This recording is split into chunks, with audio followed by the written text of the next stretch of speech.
Majjhima Nikāya. The Middle Length Discourses of the Buddha. Sutta number 2. All the Taints, Sabbàsava Sutta. 1. Thus have I heard. On one occasion the Blessed One was living at Savatthi in Yetta's grove, Anathapindika's park. There he addressed the bhikkhus thus, Bhikkhus. Venerable Sir, they replied. The Blessed One said this. 2. Bhikkhus, I shall teach you a discourse on the restraint of all the taints. Listen and attend closely to what I shall say. Yes, Venerable Sir, the bhikkhus replied. The Blessed One said this. Summary. 3. Bhikkhus, I say that the destruction of the taints is for one who knows and sees, not for one who does not know and see. Who knows and sees what? Wise attention and unwise attention. When one attends unwisely, unarisen taints arise and arisen taints increase. When one attends wisely, unarisen taints do not arise and arisen taints are abandoned. 4. Bhikkhus, there are taints that should be abandoned by seeing. There are taints that should be abandoned by restraining. There are taints that should be abandoned by using. There are taints that should be abandoned by enduring. There are taints that should be abandoned by avoiding. There are taints that should be abandoned by removing. There are taints that should be abandoned by developing. Taints to be abandoned by seeing. 5. What taints, bhikkhus, should be abandoned by seeing? Here, bhikkhus, an untaught ordinary person, who has no regard for noble ones and is unskilled and undisciplined in their dhamma, who has no regard for true men and is unskilled and undisciplined in their dhamma, does not understand what things are fit for attention and what things are unfit for attention. Since that is so, he attends to those things unfit for attention and he does not attend to those things fit for attention. 6. What are the things unfit for attention that he attends to? They are things such that when he attends to them, the unarisen taint of sensual desire arises in him and the arisen taint of sensual desire increases. The unarisen taint of being arises in him and the arisen taint of being increases. The unarisen taint of ignorance arises in him and the arisen taint of ignorance increases. These are the things unfit for attention that he attends to. And what are the things fit for attention that he does not attend to? They are things such that when he attends to them, the unarisen taint of sensual desire does not arise in him and the arisen taint of sensual desire is abandoned. The unarisen taint of being does not arise in him and the arisen taint of being is abandoned. The unarisen taint of ignorance does not arise in him and the arisen taint of ignorance is abandoned. These are the things fit for attention that he does not attend to. By attending to things unfit for attention and by not attending to things fit for attention, both unarisen taints arise in him and arisen taints increase. 7. This is how he attends unwisely. Was I in the past? Was I not in the past? What was I in the past? How was I in the past? Having been what? What did I become in the past? Shall I be in the future? Shall I not be in the future? What shall I be in the future? How shall I be in the future? Having been what? What shall I become in the future? Or else he is inwardly perplexed about the present thus. Am I? Am I not? What am I? How am I? Where has this being come from? Where will it go? 8. When he attends unwisely in this way, one of 6 views arises in him. The view, self exists for me, arises in him as true and established. Or the view, no self exists for me, arises in him as true and established. Or the view, I perceive self with self, arises in him as true and established. Or the view, I perceive not self with self, arises in him as true and established. Or the view, I perceive self with not self, arises in him as true and established. Or else he has some such view as this.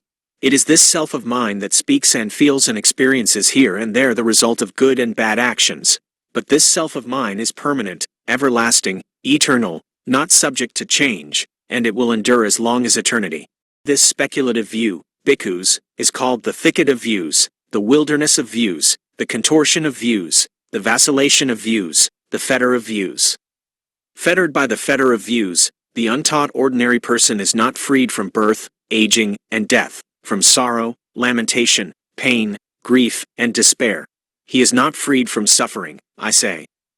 9. Bhikkhus, a well-taught noble disciple, who has regard for noble ones and is skilled and disciplined in their dhamma, who has regard for true men and is skilled and disciplined in their dhamma, understands what things are fit for attention and what things are unfit for attention.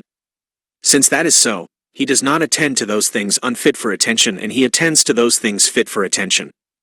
10. What are the things unfit for attention that he does not attend to?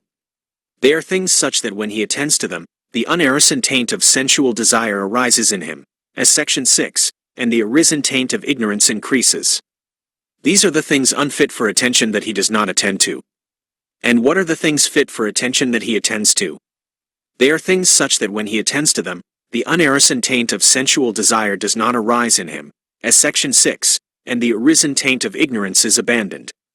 These are the things fit for attention that he attends to. By not attending to things unfit for attention and by attending to things fit for attention, unarisen taints do not arise in him and arisen taints are abandoned. 11. He attends wisely. This is suffering. He attends wisely.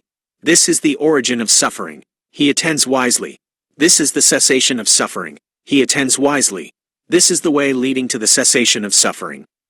When he attends wisely in this way, 3 fetters are abandoned in him: personality view, doubt, and adherence to rules and observances. These are called the taints that should be abandoned by seeing. Taints to be abandoned by restraining. 12. What taints, bhikkhus, should be abandoned by restraining? Here a bhikkhu, reflecting wisely, abides with the eye faculty restrained. While taints, vexation, and fever might arise in one who abides with the eye faculty unrestrained, there are no taints, vexation, or fever in one who abides with the eye faculty restrained. Reflecting wisely, he abides with the ear faculty restrained, with the nose faculty restrained, with the tongue faculty restrained, with the body faculty restrained, with the mind faculty restrained. While taints, vexation, and fever might arise in one who abides with the faculties unrestrained, there are no taints, vexation, or fever in one who abides with the faculties restrained. These are called the taints that should be abandoned by restraining. Taints to be abandoned by using. 13. What taints, bhikkhus, should be abandoned by using? Here a bhikkhu, reflecting wisely, uses the robe only for protection from cold, for protection from heat, for protection from contact with gadflies, mosquitoes, wind, the sun, and creeping things, and only for the purpose of concealing the private parts. 14. Reflecting wisely, he uses alms food neither for amusement nor for intoxication nor for the sake of physical beauty and attractiveness, but only for the endurance and continuance of this body, for ending discomfort, and for assisting the holy life, considering, thus I shall terminate old feelings without arousing new feelings and I shall be healthy and blameless and shall live in comfort. 15. Reflecting wisely, he uses the resting place only for protection from cold, for protection from heat, for protection from contact with gadflies, mosquitoes, wind, the sun, and creeping things, and only for the purpose of warding off the perils of climate and for enjoying retreat. 16. Reflecting wisely, he uses the medicinal requisites only for protection from arisen afflicting feelings and for the benefit of good health. 17. While taints, vexation, and fever might arise in one who does not use the requisites thus, there are no taints, vexation, or fever in one who uses them thus. These are called the taints that should be abandoned by using. Taints to be abandoned by enduring. 18. What taints, bhikkhus, should be abandoned by enduring? Here a bhikkhu, reflecting wisely, bears cold and heat, hunger and thirst, contact with gadflies, mosquitoes, wind, the sun, and creeping things. He endures ill-spoken, unwelcome words, arisen bodily feelings that are painful, racking, sharp, piercing, disagreeable, distressing, and menacing to life. While taints, vexation, and fever might arise in one who does not endure such things, there are no taints, vexation, or fever in one who endures them. These are called the taints that should be abandoned by enduring. Taints to be abandoned by avoiding. 19. What taints, bhikkhus, should be abandoned by avoiding? Here a bhikkhu, reflecting wisely, avoids a wild elephant, a wild horse, a wild bull, a wild dog, a snake, a stump, a bramble patch, a chasm, a cliff, a cesspit, a sewer. Reflecting wisely, he avoids sitting on unsuitable seats, wandering to unsuitable resorts, associating with bad friends, since if he were to do so wise companions in the holy life might suspect him of evil conduct. While taints, vexation, and fever might arise in one who does not avoid these things, there are no taints, vexation, and fever in one who avoids them. These are called the taints that should be abandoned by avoiding. Taints to be abandoned by removing. 20. What taints, bhikkhus, should be abandoned by removing? Here a bhikkhu, reflecting wisely, does not tolerate an arisen thought of sensual desire. He abandons it, removes it, does away with it, and annihilates it. He does not tolerate an arisen thought of ill will. He does not tolerate an arisen thought of cruelty. He does not tolerate arisen evil unwholesome states. He abandons them, removes them, does away with them, and annihilates them.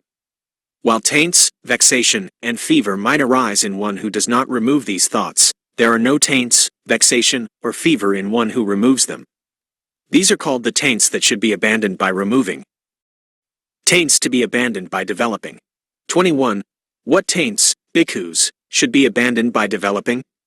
Here a bhikkhu, reflecting wisely, develops the mindfulness enlightenment factor, which is supported by seclusion, dispassion, and cessation, and ripens in relinquishment. He develops the investigation of states enlightenment factor, the energy enlightenment factor, the rapture enlightenment factor, the tranquility enlightenment factor, the concentration enlightenment factor, the equanimity enlightenment factor, which is supported by seclusion, dispassion, and cessation, and ripens in relinquishment. While taints, vexation, and fever might arise in one who does not develop these enlightenment factors, there are no taints, vexation, or fever in one who develops them. These are called the taints that should be abandoned by developing. Conclusion.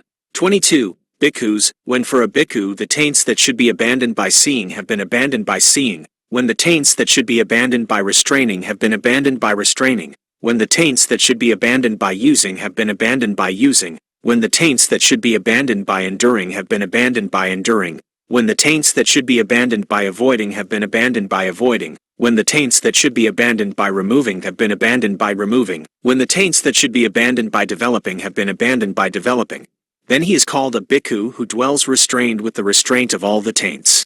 He has severed craving, flung off the fetters, and with the complete penetration of conceit, he has made an end of suffering. That is what the Blessed One said.